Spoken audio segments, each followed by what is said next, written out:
Assalamu alaikum, peace and blessings be upon you. I'm Nye Armstrong, and this is Convert Convos with special guest Sheikh Abdullah Adoro. Okay, this is an interesting question, and it has to do, I think, with some culture. Yeah. East Coast. Yeah, They have basements. Seriously, like, yeah, Maryland I have like or something. So the question is, why is the women's side of the masjid in the basement with little to no windows? I understand why we're segregated, but why are we contained to the basement? I don't know the geographical location of the mosque that you're at. I mean, I would assume it's a real estate issue. Yeah. Like the spacing and the space of the masjid. But if there was an opportunity for women to have space on the same level as the men, I would definitely do that as opposed to the basement. Yeah, I wouldn't do that. But I don't know particularly the real estate and the size of the mosque. Yeah. And Because sometimes the evolution of sometimes like masjids, like for example, ICCL used to be in like a little tiny like room, right? Yeah. And it kept expanding and expanding and expanding. Yeah. And if you had that situation somewhere else, you might try to use up another space for a bigger prayer, and that bigger prayer could be for like the women. Right. Like if you had another room off of it, be like, okay, let's open this up for the women. Right. So it could be like a growing pain. It has nothing to do with women should be in the basement. They shouldn't be part of this. There's nothing like that. I just think like you said, it's a real estate issue. I mean, sometimes, sadly, women are an afterthought when people are using planned spaces. But what's cool about ICCL is that then once they realize you were full to the gills, you move to a bigger spot to accommodate more. Right. Yeah. And some people might not be able to do that. No, and that's true. But I mean, you know, I personally think even with the men's side, if you think about it, at least half of the men's side of the average mosque is used for less than an hour and a half every day, because the prayer is like 5 minutes. Yeah. So 5 times 5, 25. Okay, 30 minutes. Okay, let's add Jummah. Jummah is probably about a good hour until everybody evacuates. Let's give it, an hour and a half. 2 hours. 2 hours, Well, we were to say, the prayer is, it's 30 minutes a day, right? Because you 5 times 5, 25, let's say 30. 30 times 4 is 120.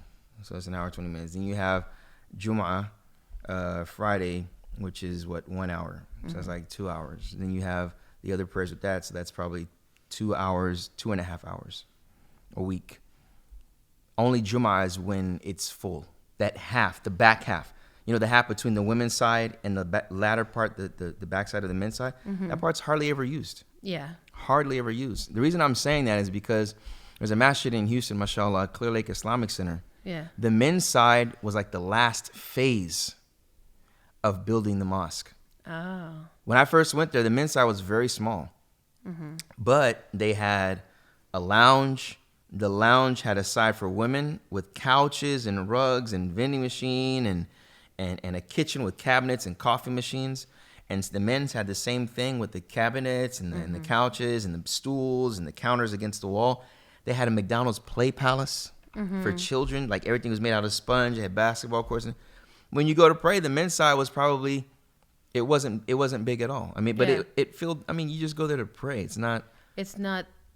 Yeah, it's just like a real estate that's used rarely. Yes. And the day-to-day. Right, as opposed to a gym or as opposed to a lounge. Yeah. I mean, a lounge will probably be used more because what will happen is your average student, your new Muslim that doesn't want to go home. Yeah. The parents don't like them praying there. They can chill at the masjid between Maghrib, the evening and night prayer. Yeah. Yeah. I remember the first time I was in a masjid, I wasn't wearing a scarf, and they took me into the kitchen with the other women who weren't praying, and the khutbah was in Arabic. I had no idea what was happening. I was so confused. I felt like I was just sort of like shuttled off it was just a really weird experience. Yeah. I don't think they were cognizant of my point of view. Yeah. And sometimes that's a rough thing and that people have to deal with. Yeah, the culture clash sometimes, subhanAllah, and that's why I tell, converts, a lot of times, or reverts, what have you, is that, you come into Islam, especially who your friend is, they may understand your cultural fabric, but when they go amongst their family or they invite you over, you're going to see culture, and from that culture sometimes, well, all the time, is that the outlook of the woman may be different than what you are used to. Yeah, and that's something you just have to understand and embrace. But at the same time, it's upon us, like what we do is to, remind the existing communities in the mosques that, look, there are some places around the world where it's standard for a woman to work. There's some places around the world that, the woman will say salam alaikum to you and converse. It's not considered lack of chastity, right?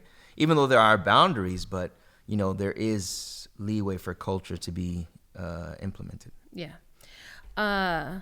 Which is something that you talk about in the new series with Yaqeen. Yeah. And the little the series that we have with Yaqeen, there's a real good paper called Ancestral Knowledge, and it's really, really good. It basically talks about how culture and Islam fit, and how, subhanAllah, how sometimes we as Muslims, will allow our cultures to kind of predicate what's right and what's wrong, and sometimes that can make people feel inferiorized or otherized. You find converts won't come back to a mosque because there's a certain cuisine that's always served, or there's a certain way that you should dress, and that dress is a sign of religiosity. So, like for me, I remember for my first couple times in a masjid, especially when I was looking for it, I felt very uncomfortable it was almost like I was shopping for a masjid. Oh, yeah. Okay. And so I went, alhamdulillah, I was like spoiled for choice a little bit. So I went to like a couple until I found one that my pre-existing culture I felt was represented well. At least I felt hints of it there. And so my comfort level increased. Which now, like, I'm always in a masjid, alhamdulillah. And it's very much my culture. Very normal. It's very normal. It's very normalized. Yeah, that's good. Yeah, that's alhamdulillah. good. So I think if you don't feel like you're being represented well in the masjid that is closest to you, 2 things I would recommend. Speak up. Maybe they've never had a voice for this concern before. You just have to take that on yourself. And if you feel like they're going to listen to you and respect your wishes, inshallah, that's the path there. But if you do that and you feel like you're not being heard or seen, maybe look for another one. Yeah, definitely. If you like this content, make sure you like, comment, and subscribe. It truly does help. And if you want to take this opportunity to join us and support our mission in bringing the basics of Islam to people in a fun and accessible way, make sure you look down below on how you can support us, and specifically our next series called Pillar Race. But thank you so much. Don't forget, like, comment, and subscribe. If you have other things you'd like to see us do on this channel, always looking for suggestions. All right.